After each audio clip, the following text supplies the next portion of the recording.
Hello friend, this is Shalini and welcome to my YouTube channel. Friends, आज हम math pedagogy का chapter number 1 पढ़ेंगे। तो चलिए सबसे पहले देख लेते हैं कि हमारे चैप्टर में क्या क्या चीज़ें हमें पढ़नी है। सबसे पहले बात करेंगे meaning and definition of mathematics की। उसके बाद देखेंगे नेचर ऑफ मैथमेटिक्स। फिर बात करेंगे ब्रांच ऑफ मैथमेटिक्स की, जिसके अंदर हम देखेंगे pure mathematics and applied mathematics के बारे में। देन बात करेंगे मैथ एज ए रीजनिंग, जिसके अंदर हम inductive reasoning and deductive reasoning के बारे में जानेंगे। उसके बाद देखेंगे science of teaching and meaningful learning.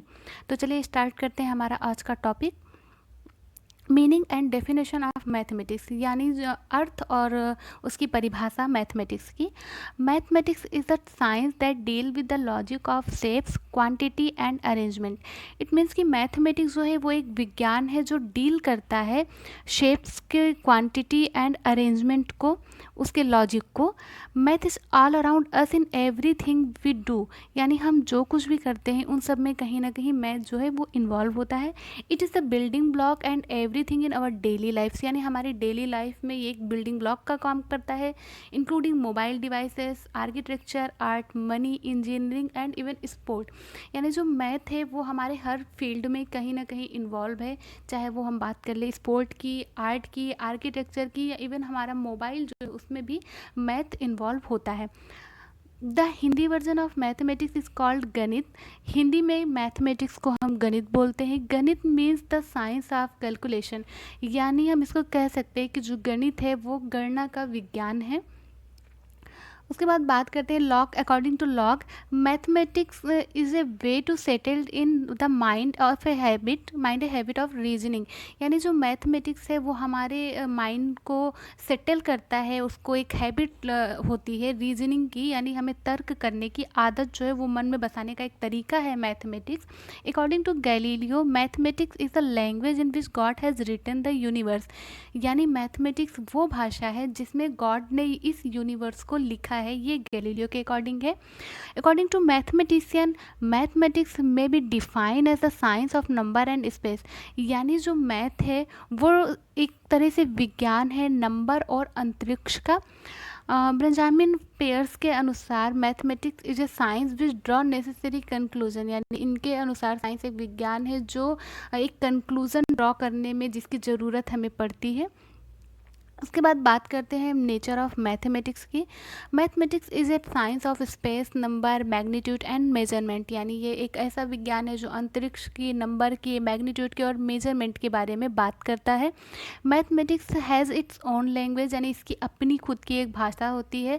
Language consist of mathematical terms, mathematical concepts, formulas, theories, principle and science, यानी इसकी अपनी लैंग्वेज के साथ साथ इसका जो एक मैथमेटिकल टर्म्स होते हैं, इसमें कुछ कॉन्सेप्ट्स होते हैं, कुछ फार्मूले होते हैं, कुछ थ्योरीज होती हैं जो मैथ में बेस्ड होती हैं, कुछ इसके प्रिंसिपल एंड साइंस होते हैं। It gives accurate and reliable knowledge, यानी मैथमेटिकल के थ्रू जो भी हमें नॉलेज मिलती है वो एक्यूरेट होती है एंड रिलायबल होती है, यानी उसमें कहीं भी तर्क करने का एक जैसे जो हमने 2+2 दे दिया तो 2+2 हमेशा 4 ही होगा, वो हम किसी भी लॉजिक के थ्रू इसको प्रूव करें।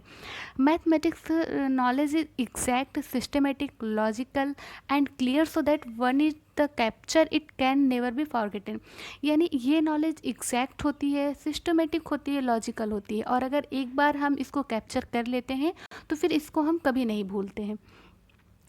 ये एक साइंस ऑफ डिस्कवरी है, जैसा कि आप यहाँ स्क्रीन पे देख पा रहे हैं। Mathematics is a science of discovery and intellectual game की तरह हम इसको यूज़ करते हैं। The art of drawing conclusions, a tool subject, a systematic of logical process है ये, और इसके बाद में एन इंट्यूटिव मेथड भी इसको हम कह सकते हैं।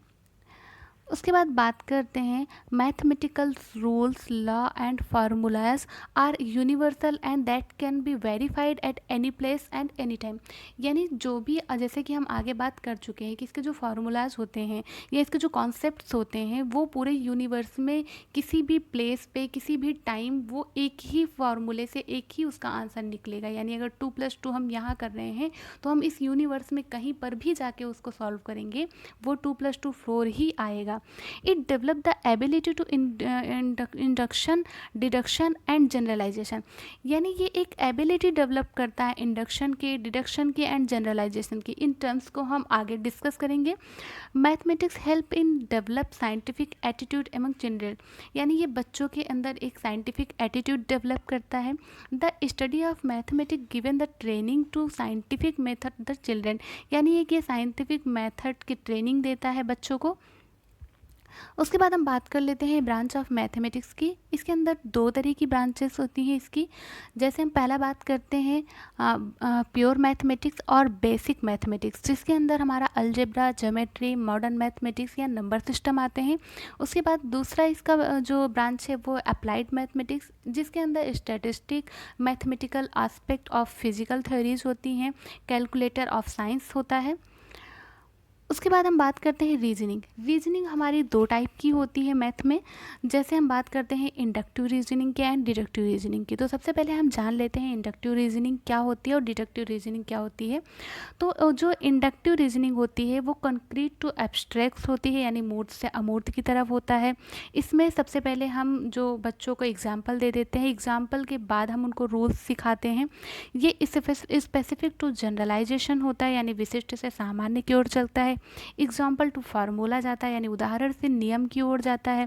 ये डायरेक्ट एक्सपीरियंस होता है, यानी बच्चे इसमें जो है वो प्रत्यक्ष अनुभव द्वारा सीखते हैं, और ये एक डिस्कवरी मेथड की तरह काम करता है।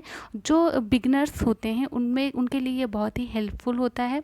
रिपीटेशन एट मैनी टाइम्स, यानी जो बच्चे जो भी चीज़ें सीखते हैं उसको वो उसका रिपीटेशन बार बार होता है।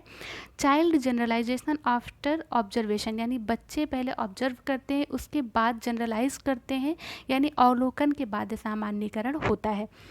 जब भी हम, और उसके बाद हम बात करते हैं डिडक्टिव मेथड की। डिडक्टिव रीजनिंग में होता है मेनली कि हम पहले बच्चों को रूल सिखा देते हैं, उसके बाद उदाहरण की तरफ लेकर जाते हैं। ये हायर लेवल पे बहुत ही अच्छा माना जाता है। उसके इसमें क्या चीज़ होती है कि इसमें एब्स्ट्रैक्ट टू कंक्रीट जाते हैं, यानी हम पहले अमूर्त से मूर्त की तरफ इसमें जाते हैं, जनरल टू स्पेसिफिक जाते हैं, और फार्मूला टू एग्जाम्पल की तरफ जाते हैं। ये सारी चीज़ें होती हैं हमारे डिडक्टिव रीजनिंग में। उसके बाद बात करते हैं science of teaching pedagogy. The term science of teaching stand for the way the and math provide the utilize by a teacher for meaning his task to teaching as smoothly and effectively as possible by involving his least effort and drawing the maximum possible better teaching outcome, यानी एक ये science of teaching pedagogy एक तरह का ऐसा है जिसमें जो टीचर होता है वो लीस्ट एफर्ट के साथ maximum possible better teaching outcomes को प्रोवाइड करता है। उसके बाद हम बात करते हैं मीनिंगफुल लर्निंग की। Meaningful learning is that learning which is oriented toward good experiences and outcome. Learning, हम कुछ भी जो सीख रहे हैं हम उसको लर्निंग बोल देते हैं, लेकिन जो लर्निंग का एग्जैक्ट मतलब होता है कि वो लर्निंग मीनिंगफुल लर्निंग होनी चाहिए, उसके एक्सपीरियंसेस जो है वो गुड होने चाहिए, उसका जो आउटकम है वो पॉजिटिव होना चाहिए। In it there is no place for meaningless and harmless experience, यानी जो मीनिंगफुल लर्निंग होती है उसके अंदर कोई भी जो मीनिंगलेस चीज़ों का कोई स्थान नहीं है, हार्मलेस एक्सपीरियंस का के लिए कोई जगह मीनिंगफुल लर्निंग में नहीं होती है। It must ensure positive result, यानी ये हमेशा जो मीनिंगफुल लर्निंग होगी वो एक पॉजिटिव रिजल्ट ही देगी। It is constructive, productive, purposeful and progressive in nature, यानी जो मीनिंगफुल लर्निंग होती है वो हमेशा संरचनात्मक होती है, हमेशा वो प्रोडक्टिव होती है, एक पर्पसफुल होता है, और ये हमेशा प्रोग्रेसिव नेचर का होता है। तो आज की क्लास में इतना ही था, और हम नेक्स्ट क्लास में बात करेंगे चैप्टर नंबर 2 की। और इस चैनल का जो भी हमारा PDF है वो आपको हमारे टेलीग्राम चैनल पे मिल सकता है। आप हमारा टेलीग्राम चैनल ज्वाइन कर सकते हैं, जिसका लिंक आपको डिस्क्रिप्शन बॉक्स में मिल जाएगा। तो तब तक के लिए फिर मिलते हैं नेक्स्ट क्लास में। तब तक के लिए bye, be safe, be positive.